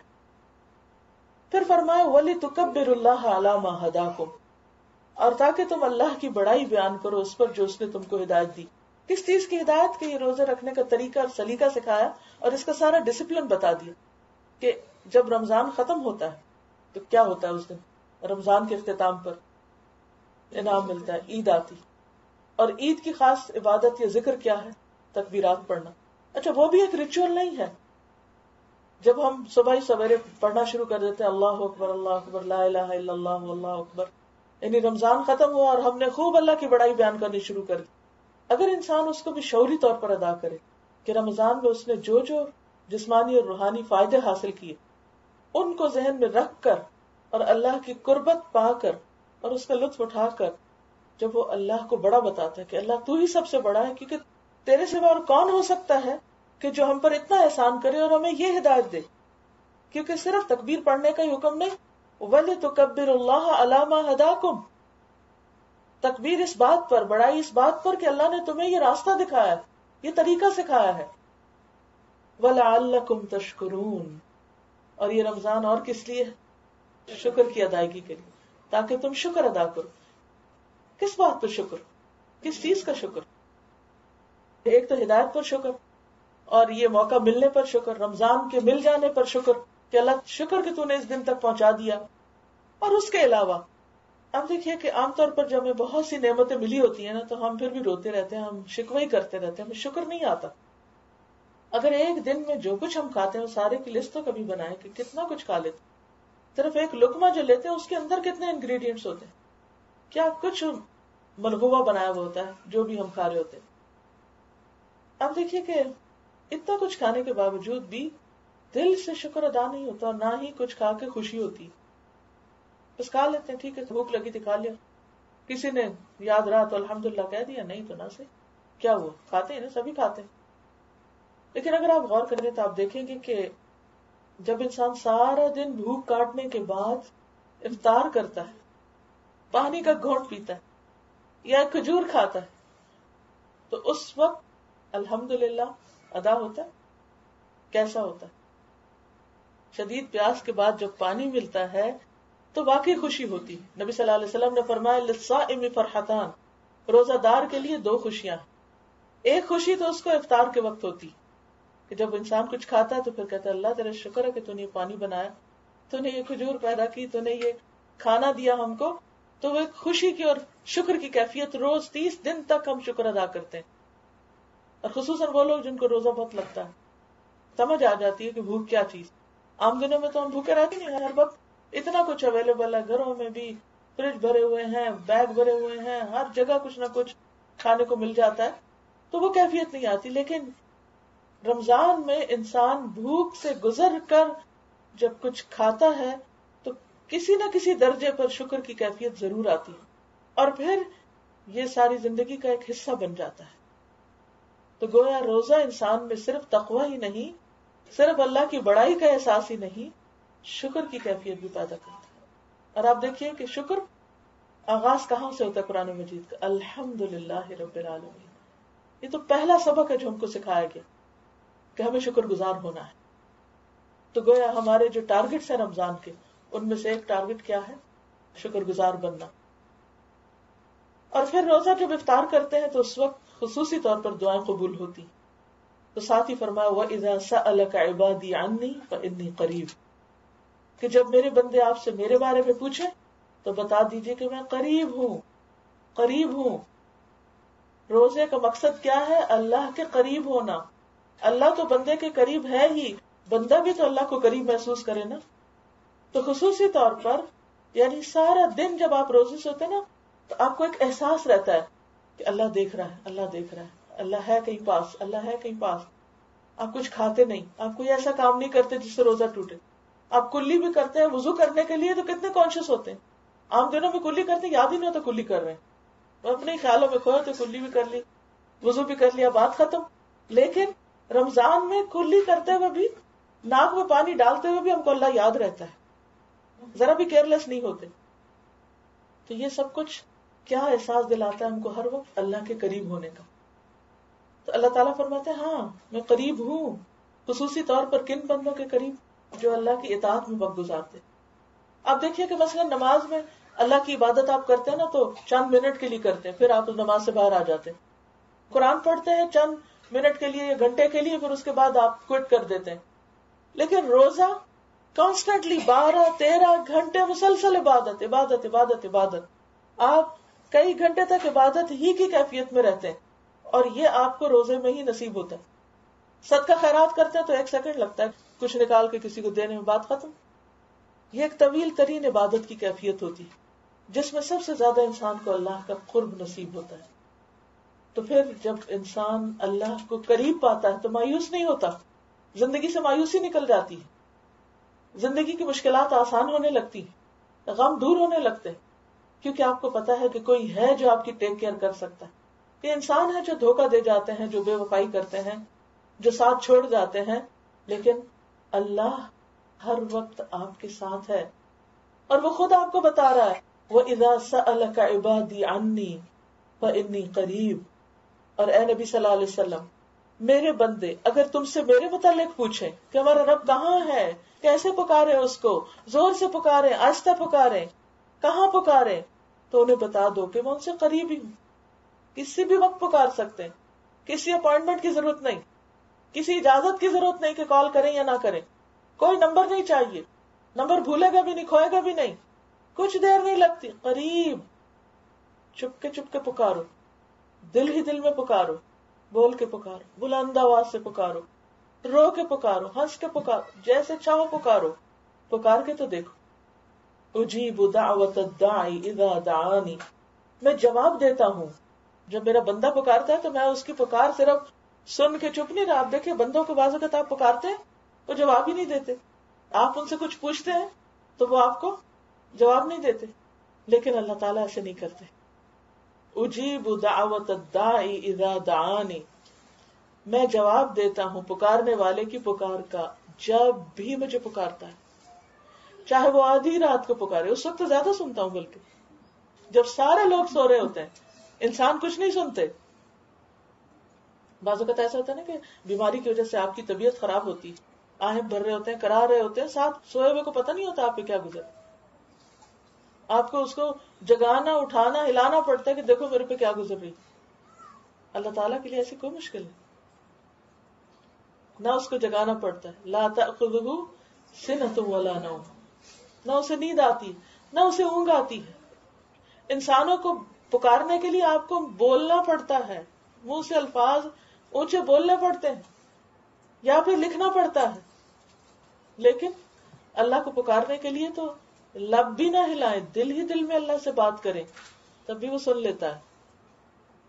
وہ ہر ایک کی سنتا ہے، کوئی مرد ہو یا عورت، کوئی بوڑھا ہو یا جوان ہو، کوئی بیمار ہو یا تندرست ہو، سب کی سنتا ہے۔ قرآن مجید میں ایک خاتون جو اپنے شوہر کی شکایت لے کر نبی صلی اللہ علیہ وسلم کے پاس آئیں تو اللہ تعالیٰ ان کے بارے میں فرماتے ہیں قد سمع اللہ قول التی تجادلک فی زوجہا وتشتکی الی اللہ واللہ یسمع تحاورکما، یقیناً سن لی اللہ نے اس عورت کی بات جو تم سے اپنے شوہر کے بارے میں جھگڑ رہی تھی، اور اللہ تم دونوں کی باتیں سن رہا تھا، واللہ یسمع تحاورکما۔ تو بات یہ ہے کہ بعض اوقات ہم انسانوں سے شکوے کرتے ہیں، انسانوں کو جھنجھوڑتے ہیں، ان سے پوچھتے ہیں، ان کو پکارتے ہیں مدد کے لیے، وہ ٹس سے مس نہیں ہوتے، وہ جواب نہیں دیتے۔ اس وقت کیا ہوتا ہے؟ فرسٹریشن بڑھتی ہے، لیکن وہ رب ہے جو جب تک ہماری سانس میں سانس، ہمارے جسم میں روح ہے، جب تک ہم ہوش میں ہیں، جب بھی اسے پکارے، جس چیز کے لیے بھی پکارے، وہ سن لیتا ہے، اور صرف سن کے چپ نہیں کر جاتا، وہ جواب دیتا ہے۔ ہاں یہ الگ بات ہے کہ وہ جواب بسا اوقات ہمیں عملی شکل میں نظر آ جاتا ہے کہ جو ہم مانگتے ہیں وہ ہمیں مل جاتا ہے، فوراً مل جاتا ہے۔ کبھی ایسا بھی ہوتا ہے، ابھی بات دل ہی میں ہوتی ہے کہ اگلے لمحے اللہ تعالیٰ سبب پیدا کر دے، اور کبھی ایسا ہوتا ہے کہ اس وقت تو نہیں ملتا لیکن کچھ عرصے بعد مل جاتا ہے۔ کبھی ایسا بھی ہوتا ہے کہ وہ نہیں ملتا جو آپ مانگ رہے، اس سے بہتر چیز ملتی ہے جو آپ کو پتہ ہی نہیں ہوتا کہ یہ دعا کی وجہ سے آپ کو ملی، اور آپ کہتے ہیں پتہ نہیں کون سی نیکی کام آئی تھی، وہ آپ نے کچھ اور مانگا تھا، اللہ نے آپ کو اس سے بہتر دیا۔ کبھی ایسا بھی ہوتا ہے کہ اللہ تعالیٰ کہتا ہے میرے بندے کے پاس باقی عمل تھوڑے ہیں، یہ اور نیکیاں کم ہیں، یہ دعائیں مانگ لے، اس کی یہ دعائیں اس کے نام اعمال میں ڈال دوں گا تاکہ یہ کل کو اس کی بخشش کا ذریعہ بن جائے۔ وہ دعائیں آخرت کے لیے جمع ہوتی رہتی ہیں، وہ دنیا میں نہیں آپ کو ملتی، جواب آپ کو نظر نہیں آتا۔ یعنی بندوں کا جواب کیا ہوتا ہے؟ بول کے دیتے ہیں یا کہہ کے کچھ جواب دیتے ہیں۔ اللہ کا جواب صرف بول کے دینا نہیں ہے، وہ جواب اس دعا کو قبول کرنا ہے۔ تو بسا اوقات دنیا میں کچھ نظر نہیں آتا، کچھ نہیں ملتا، اور انسان سوچتا ہے شاید میری سنی نہیں جا رہی، حالانکہ کیا ہوتا ہے؟ اللہ کے پاس جمع ہو رہا ہے، اور جو اللہ کے پاس جمع ہو رہا ہے وہ تو کہیں گمے گا بھی نہیں۔ جو ہم دنیا میں جمع کر رکھتے ہیں تو یہیں چھوڑ جائیں گے، اور جو وہ وہاں جمع ہو رہا ہے وہ سب آپ کو ملے گا۔ آپ کسی بھی چیز کی تمنا کریں گے، یہاں تک کہ آتا ہے کہ جنتی اگر بچوں کی تمنا کریں گے کہ اللہ جنت ہمارے پاس بچے ہوں، تو صرف تمنا کریں گے اور اللہ تعالیٰ چلتے پھرتے بچے ان کے سامنے لے آئیں گے۔ یعنی اب دنیا میں تو کیا ہوتا ہے؟ تکلیف اٹھا کے اسے پیٹ میں رکھو، پھر جنم دو، پھر بڑا کرو، لیکن وہاں کیا ہے؟ وہ صرف خواہش کر لیں آپ، وَلَكُمْ فِيهَا مَا تَشْتَهِي أَنفُسُكُمْ وَلَكُمْ فِيهَا مَا تَدَّعُونَ، جو تمہارے دل خواہش کرے اور جو تم مانگو سب ملے گا۔ بعض اوقات کیا ہوتا ہے؟ ہم بیمار ہوتے ہیں، ہم کہتے ہیں یا اللہ تمہیں صحت دے دے، دنیا میں صحت نہیں ملتی، لیکن جنت میں کوئی بیمار ہوگا ہی نہیں۔ دنیا میں ہم کہتے ہیں یا اللہ ایسا بڑھاپا نہ ہو کہ جس کی وجہ سے ہم محتاج ہو جائیں، جنت میں کوئی بوڑھا نہیں ہوگا، سب جوان رہیں گے، سب صحت مند رہیں گے، جو مانگو گے ملے گا۔ لیکن پہلے یہاں مانگنا شروع کرو، یہاں مانگو، وہ جواب دیتا ہے، وہ جمع کیے جا رہا ہے، اور جتنا مانگتے چلے جاؤ گے اتنا زیادہ جمع ہوتا چلا جائے گا. اور اس وقت انسان جب وہاں اجر دیکھے گا تو پتہ ہے کیا تمنا کرے گا؟ کاش دنیا میں کوئی دعا قبول نہ ہوتی، کاش یہ دنیا میں نہ ملتا، وہ تو وہی رہ گیا جو ملا تھا، وہ آج ملتا کہ جو ہمیشہ کے لیے باقی رہتا. اجیب دعوت الداعی اذا دعانی فلیستجیبوا لی ولیؤمنوا بی لعلہم یرشدون. لہذا انہیں چاہیے میری دعوت پہ لبیک کریں، جو میں کہتا ہوں وہ کر لیں، میری بات مانتے جائیں اور مجھ پر ایمان لائیں، یقین رکھیں، اعتماد رکھیں، شاید کہ وہ راہ راست پا لیں اور زیادہ نیکیاں کرنے کا ان کو موقع مل جائے. پھر چند فقہی احکامات بھی بتا دیے گئے قرآن مجید ہی کے اندر. تمہارے لیے روزوں کے زمانے میں راتوں کو اپنی بیویوں کے پاس جانا حلال کر دیا گیا. شروع میں اس کی پابندی تھی لیکن یہ بہت مشکل چیز تھی، تو اللہ تعالیٰ فرماتے ہیں کہ اب تمہارے لیے یہ حلال ہے. وہ تمہارے لیے لباس ہیں، تم ان کے لیے لباس ہو. لباس انسان کے لیے کیا ہے؟ عیب ڈھانکنے کا ذریعہ، اس کے لیے زینت کا ذریعہ، اس کے عیب چھپانے کا ذریعہ، اس کے لیے کمفرٹ کا ذریعہ، اس کے ساتھ رہنے کا ذریعہ. تو اللہ تعالیٰ نے شوہر اور بیوی کا رشتہ بھی یہاں بتا دیا کہ وہ رشتہ دراصل کیا ہے. بسا اوقات ایسا ہوتا ہے کہ دنیا میں انسان کو وہ ساری چیزیں نہیں ملتی جس کی انسان تمنا کرتا ہے، لیکن اگین اللہ نے جنت میں انسان کے لیے آنکھوں کی وہ ٹھنڈک چھپا رکھی ہے کہ جس کا کوئی دنیا میں اندازہ ہی نہیں کر سکتا، جس کا کوئی تصور ہی نہیں کر سکتا. لہٰذا اگر دنیا میں کسی کو کسی بھی قسم کی کوئی کمی ہے تو وہ اس پر مایوس نہ ہو، وہ اللہ سے بہتر امید رکھے، کیونکہ یہ زندگی تو صرف ایک ٹیسٹ ہے، امتحان ہے کہ کیسے کرتے ہو، یہاں کیا کرتے ہو، خوشی میں کیا کرتے ہو اور غم میں کیا کرتے ہو، کچھ پا کر کیا کرتے ہو اور نہ ملنے کی صورت میں کیا کرتے ہو. وَإِنَّ الدَّارَ الْآخِرَةَ لَهِيَ الْحَيَوَانُ، اور بے شک آخرت کا گھر، اصل زندگی تو وہاں ہے، زندگی تو وہ ہے. لہٰذا اس زندگی کو لک فارورڈ کرے، اس کا انتظار کرے، اس کے لیے تیاری کرے کہ جب نعمتیں ملیں گی تو کبھی ختم نہ ہوگی. اللہ کو معلوم ہو گیا کہ تم لوگ چپکے اپنے آپ سے خیانت کر رہے تھے، یعنی کنفیوژن میں تھے، ڈاؤٹ فل تھے، اور وہ حکم ماننا تمہارے لیے مشکل ہو رہا تھا، مگر اس نے تمہارا قصور معاف کر دیا اور تم سے درگزر فرمایا. اب تم اپنی بیویوں کے ساتھ شباشی کرو اور جو لطف اللہ نے تمہارے لیے جائز کر دیا اسے حاصل کرو. اس سے یہ پتہ چلتا ہے کہ شوہر اور بیوی کا جو خاص تعلق ہے وہ بھی عبادت ہے. بسا اوقات انسان پہ وہ گراں بھی گزر سکتا ہے، بھاری اور مشکل بھی معلوم ہوتا ہے، لیکن اگر انسان یہ سمجھے کہ یہ بھی ایک عبادت ہے تو اس میں بھی ایک اجر ہے.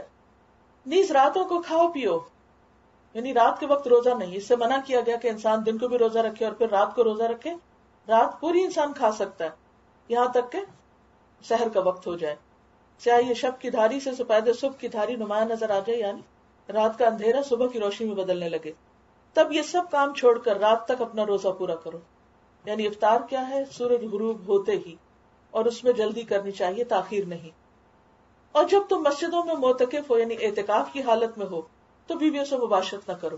اور بہترین اعتکاف کیا ہے؟ آخری 10 دن کا اعتکاف، جو نبی صلی اللہ علیہ وسلم کی سنت ہے، کیونکہ اس میں پھر طاق راتیں بھی ہوتی ہیں. عام طور پہ گھر میں انسان جب دیگر کام کاج میں ہوتا ہے تو پھر مشکل ہوتی. بہتر یہ ہے کہ اگر آپ ان دنوں کی چھٹی لے سکیں، اپنا کام چھوڑ سکیں، یا اگر بچے بڑے ہو چکے ہیں اور آپ پر کوئی ڈیپینڈنٹ نہیں ہے تو آپ اپنے ان 10 دنوں کو عبادت کے لیے وقف کریں. معلوم نہیں اگلا سال زندگی میں آتا ہے یا نہیں، تو اس میں شب قدر کی رات جو 1000 مہینوں سے بہتر ہے اس کی عبادت نصیب ہو اور دعائیں زیادہ سے زیادہ آپ مانگ سکیں. فرمایا جب تم مسجدوں میں ہو تو بیویوں سے مباشرت نہ کرو، کیونکہ اعتکاف مسجد میں ہوتا ہے. یہ اللہ کی باندھی ہوئی حدیں ہیں، ان کے قریب نہ پھٹکنا. اس طرح اللہ اپنے احکام لوگوں کے لیے کھول کھول کے بیان کرتا ہے. توقع ہے کہ وہ غلط رویے سے بچیں گے، یعنی غلط کام نہیں کریں گے، کیونکہ غلط کام چھوڑنا ہی تقویٰ ہے. تقویٰ کیا ہے؟ اللہ کی اطاعت کرنا اور ان کاموں کو چھوڑ دینا کہ جس سے اللہ نے منع کیا ہے. جہاں تک روزے کے احکامات کا تعلق ہے، آپ ایک دفعہ پڑھ لیجئے تاکہ آپ کو ریمائنڈر ہو جائے کہ مثلاً چاند دیکھ کر آپ کو کون سی دعا پڑھنی ہے، افطاری کے وقت کون سی دعا پڑھنی ہے، اگر آپ کسی کا افطار کر رہے ہیں تو ان کو کیا دعا دینی. کیونکہ بسا اوقات ہم کھانے کی تعریف کر دیتے ہیں، کھانا پکانے والے کی تعریف کر دیتے ہیں، لیکن دعا نہیں دیتے جو کہ اس کو واقعی کام آنے والی ہے. تعریف تو جٹ میں ختم ہو جاتی ہے نا، لیکن دعا فائدہ دیتی ہے.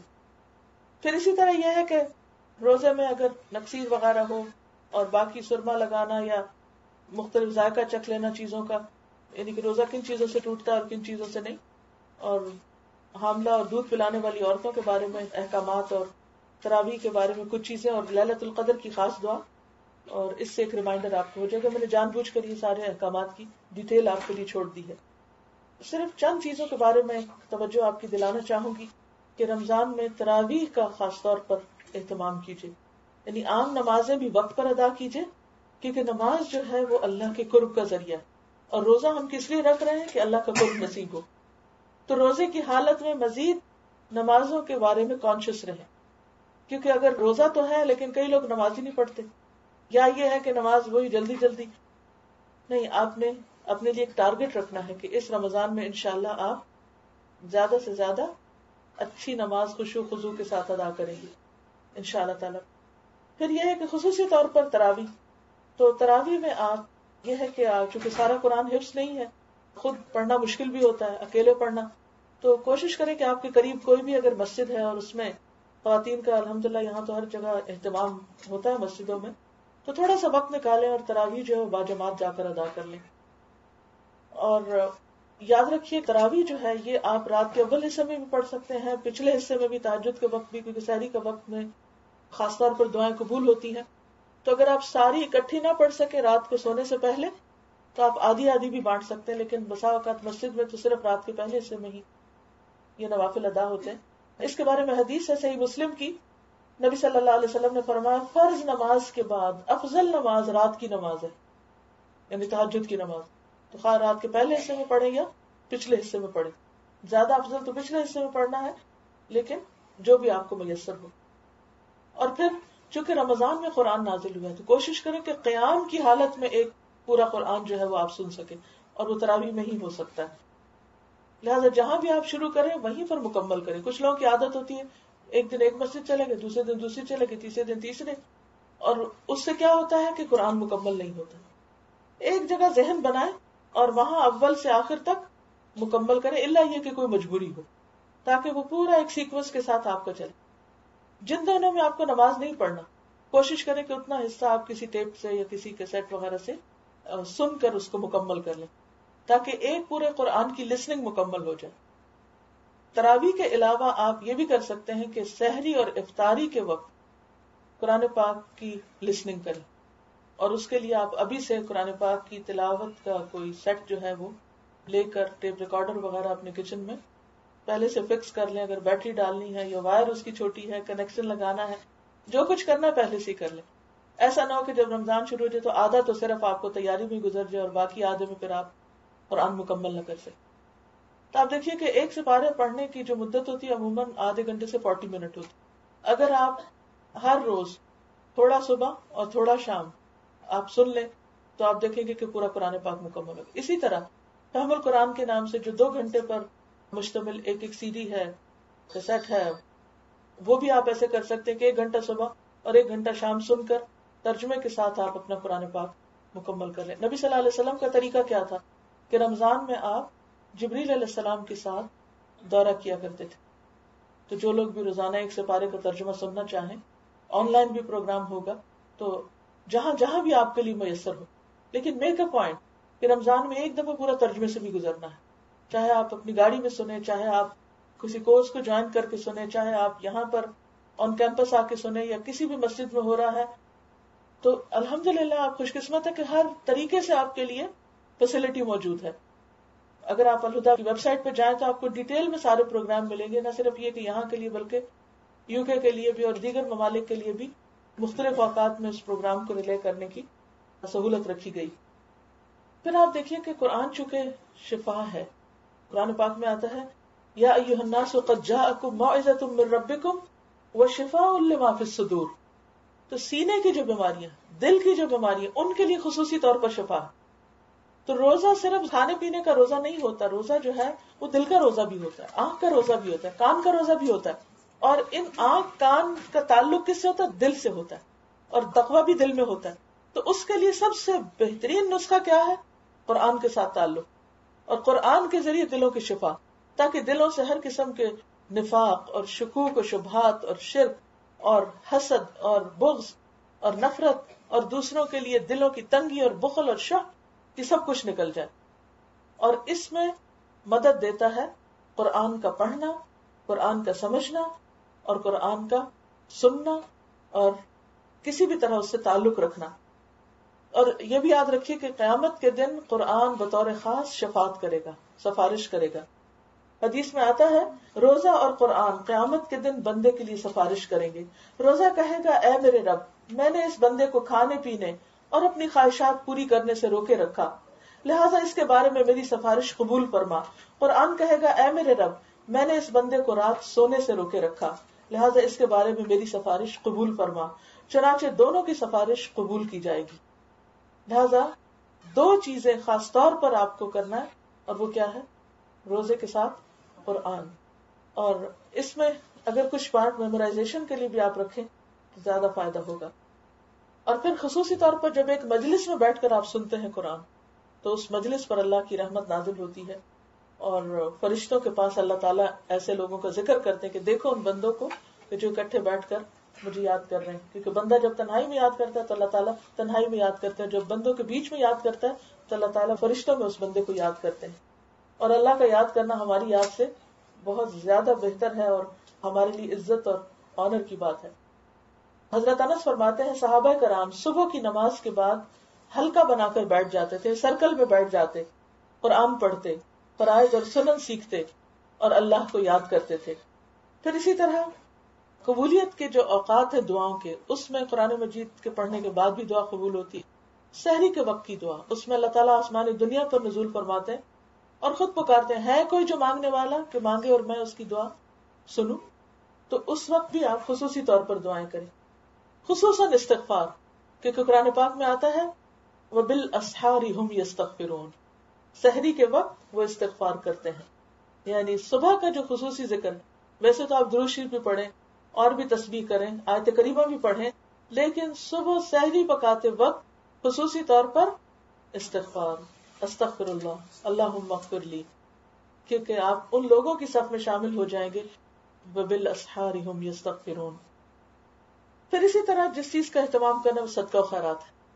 حدیث میں آتا ہے کہ نبی صلی اللہ علیہ وسلم بہت زیادہ سخاوت کرنے والے تھے، لیکن رمضان میں وہ تیز آندھی سے زیادہ سخاوت کرتے تھے جب وہ جبریل سے ملاقات کرتے، حین یلقاہ جبریل، کیونکہ جبریل کے ساتھ کیا کرتے تھے آپ؟ قرآن مجید کی دہرائی کرتے تھے.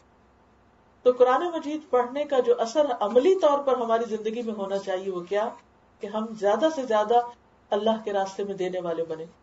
اب دیکھیں کہ قیامت کے دن جب جنت کے دروازے کھولے جائیں گے تو اس وقت جو شخص سب سے زیادہ صدقہ کرنے والا ہوگا اس کے لیے صدقے کا باب کھلے گا، جو سب سے زیادہ روزے رکھنے والا ہوگا اس کے لیے باب الریان کھلے گا، جو سب سے زیادہ نمازیں پڑھنے والا ہوگا اس کے لیے باب الصلاۃ کھلے گا.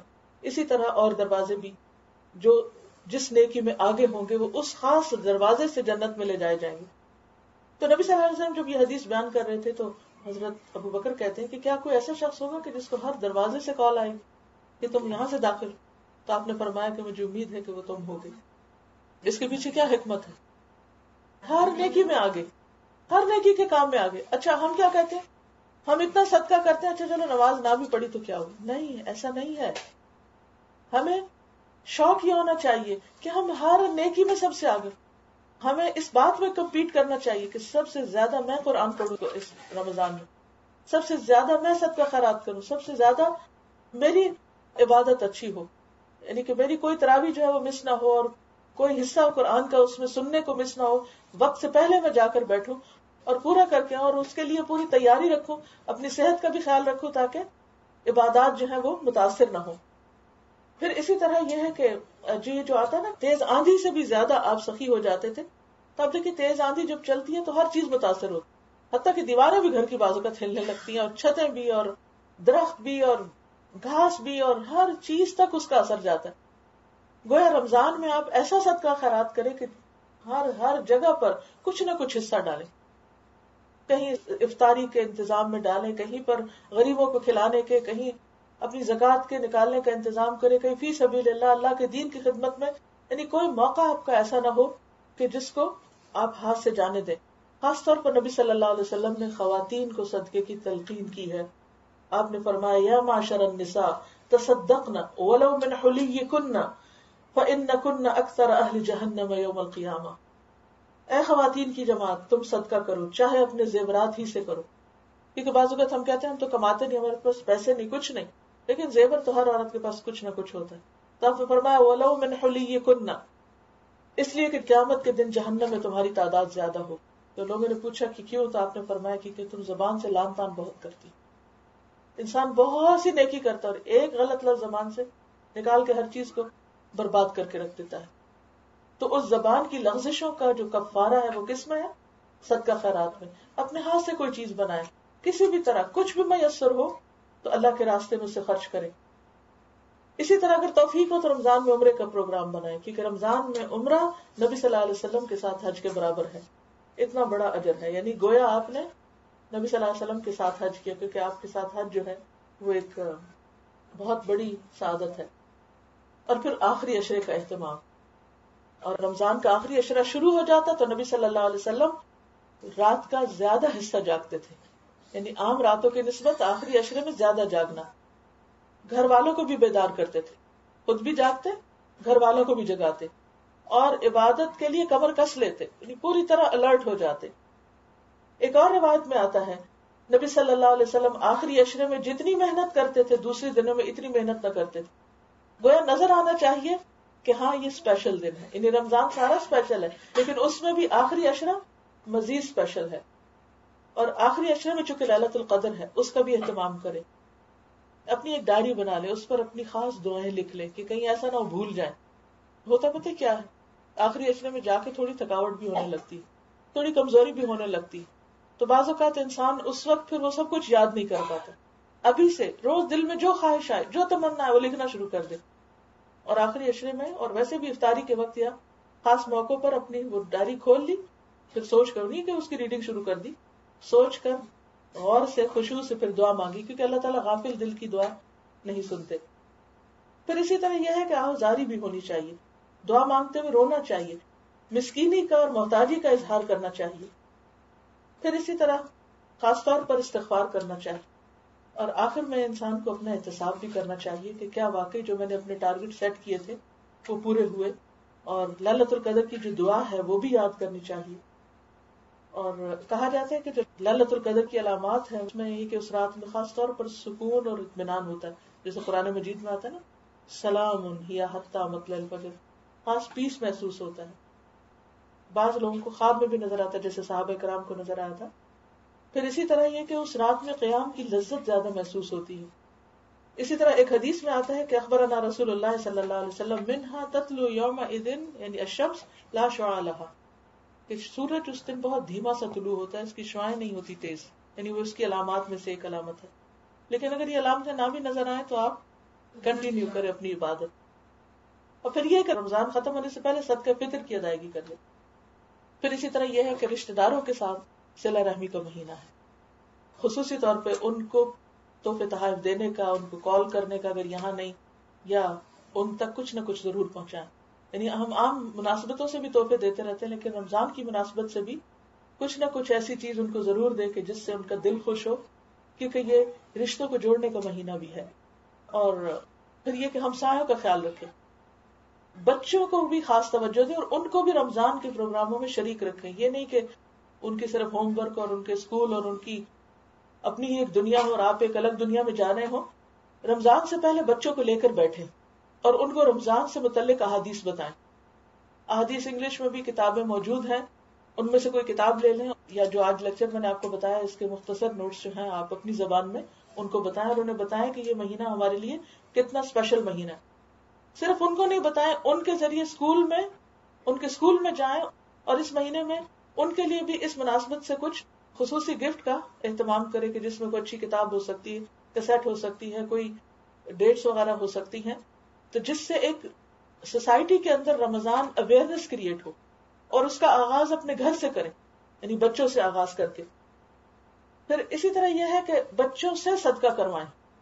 جب آپ مسجد جائیں یا جہاں بھی ایسی جگہ جہاں ممکن ہو بچوں کے ہاتھ سے دلوائیں، چاہے کھانے کی چیز ہو چاہے پیسے ہو، تاکہ ان کو صدقہ خیرات کرنے کی عادت پڑے.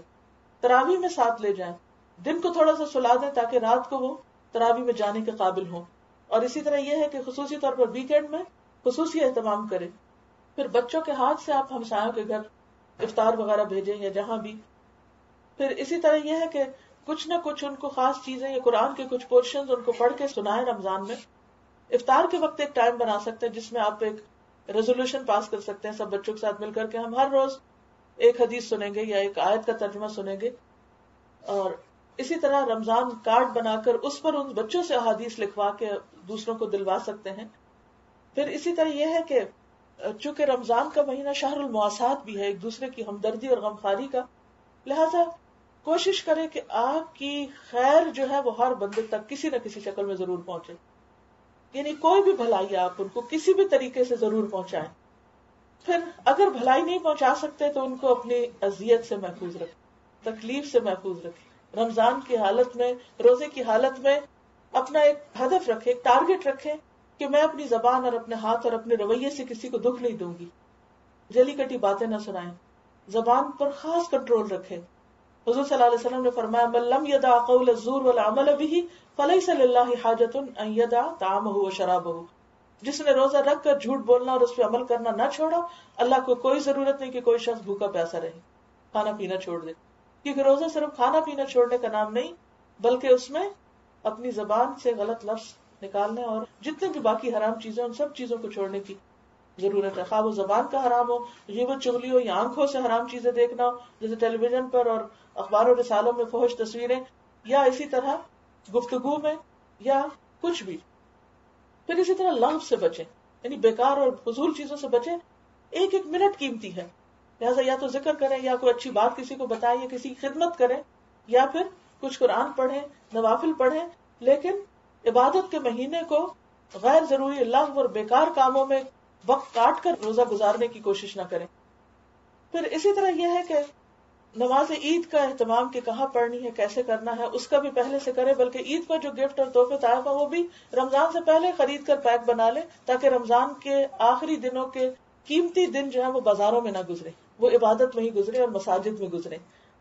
اور پھر یہ کہ یہ بھی ذہن میں رکھیں کہ جب رمضان گزر جائے تو آپ اپنے لیے ٹارگٹ رکھیں کہ مجھے اس نیکی کو برباد نہیں کرنا، اسے ضائع نہیں کرنا، اسے سنبھالنا ہے، اس کی حفاظت کرنا ہے. اور جو اچھی عادتیں آپ کو پڑے ان دنوں میں، ان پر آئندہ سال اور آئندہ زندگی کے لیے استقامت بھی اختیار کریں، یعنی اپنے عمل صالح کو جاری رکھیں. انشاءاللہ جب آپ یہ رمضان کا مہینہ آپ روزے رکھیں اور اچھی طرح رکھیں، کیونکہ اچھی طرح کام کرنے والے جو ہیں وہ اللہ تعالیٰ کو محبوب ہیں. قرآن پاک میں اللہ تعالیٰ فرماتے ہیں وَأَحْسِنُوا إِنَّ اللَّهَ يُحِبُّ الْمُحْسِنِينَ، اور احسان کرو، اور اللہ محبت رکھتا ہے احسان کرنے والوں سے. اور یہ احسان عبادت میں بھی ہے، جو عبادت بھی کرے انتہائی خوبصورت ہے، لوگوں کے ساتھ معاملات میں بھی ہے، صدقہ خیرات میں بھی ہے، ہر چیز کے اندر ہے. یعنی مصیبت کے مارے اور ایک مجبوری کے مارے اور ایک فرض سمجھ کر اور ایک بوجھ سمجھ کر یہ کام نہ کرے، بلکہ کیسے کرے؟ خوبصورت بنا کر، دل کی خوشی کے ساتھ. آپ دیکھیں کسی بھی کام میں جب ہم اپنا دل ڈال لیتے ہیں نا تو وہ کام انجوائبل ہو جاتا ہے. رمضان کو انجوائے کریں، یہ نہ کریں کہ اچھا اتنی لسٹ بتا دی آپ نے یہ سارے کام کرنے کی، کیسے ہوگی، سب ہو جاتا ہے. صرف ایکسپٹ کر لے کہ کرنا ہے، نیت کر لے، ارادہ کر لے، دعا مانگے، پلان کر لے تو انشاءاللہ سب کچھ ہو جائے گا. نماز پڑھے تو اس سے لذت حاصل کرے، روزہ رکھے تو اس سے خوشی حاصل کرے. وہ فرحتان جو بات آتی ہے نا کہ اختتام پر آپ کو خوشی ہو. تراویح پڑھے تو آپ کو تراویح کے بعد ایک خوشی کا احساس ہو، کیونکہ منافق کی نماز سستی کی نماز ہوتی ہے، منافق کا صدقہ مجبوری کا صدقہ ہوتا ہے. اور ہاں یہ ضرور احتیاط کرے کہ کوئی بھی عبادت اتنی زیادہ نہ کر دیں کہ آپ تھک جائیں اور باقی دنوں کی ہر چیز ہی چلی جائے، کیونکہ اتنی ہی عبادت کا حکم ہے جتنی کسی میں استطاعت ہے. کچھ لوگوں میں زیادہ طاقت ہوتی ہے، کچھ میں کم ہوتی ہے. تو ہر ایک کا سوال کس کے مطابق ہے؟ اس کی استطاعت کے مطابق ہے. اور ابن القیم یہ کہتے ہیں کہ رمضان میں جتنے بھی کرنے کے کام ہیں ان سب میں جو بہترین چیز ہے وہ قرآن کے ساتھ تعلق ہے اور قرآن میں غور و فکر ہے. اگر لوگ اس کی لذت کو جان لیں تو وہ کسی بھی قیمت پہ اسے چھوڑنے کو تیار نہ ہو. لہذا اپنے قرآن کے پڑھنے پڑھانے کا اور جو آپ کی روٹین ہے اس کو، یعنی اس سال کے رمضان کا اگر آپ ٹارگٹ رکھیں کہ میں انشاءاللہ باقی چیزوں میں احسان کے درجے تک پہنچنے کے ساتھ ساتھ خصوصی طور پر قرآن کے ساتھ اپنے تعلق کو اور مضبوط کروں گی. اگر مجھے تجوید نہیں آتی تو تجوید ٹھیک کروں گی. موقع غنیمت جانے، بجائے اس کے کہ بہت کثرت سے غلط سلط پڑے جتنا پڑھیں اس کو زیادہ سے زیادہ درست کرنے کی کوشش کریں. پھر اسی طرح یہ ہے کہ مزید اگر آپ کی تجوید اچھی ہے تو پھر آپ اس کے معنی میں اور غور و فکر کریں, اور اس میں غور و فکر کا طریقہ یہ بھی ہے کہ کسی اور کے ساتھ شیئر کریں. لہٰذا جو لوگ دورہ قرآن میں آئے جس بھی طریقے سے قرآن کو سیکھے وہ اس کو دوسروں کے ساتھ شیئر کریں, کیونکہ قرآن مذاکرے سے دلوں میں زیادہ اترتا ہے. تو اللہ تعالیٰ سے دعا ہے کہ اللہ تعالیٰ ہمیں بہترین عمل کی توفیق عطا فرمائے, اور ہمیں واقعی یہ رمضان ایسا رمضان نصیب ہو کہ جس میں ہماری ایمان کی تجدید ہو, اللہ کی قربت اور محبت نصیب ہو, اور ہم زیادہ سے زیادہ نیکیاں کر سکیں اور احسان کے درجے کو پہنچ سکیں. آخر دعوانا الحمد للہ رب العالمین. سبحانک اللہم و بحمدک نشہد ان لا الہ الا انت نستغفرک و نتوب الیک.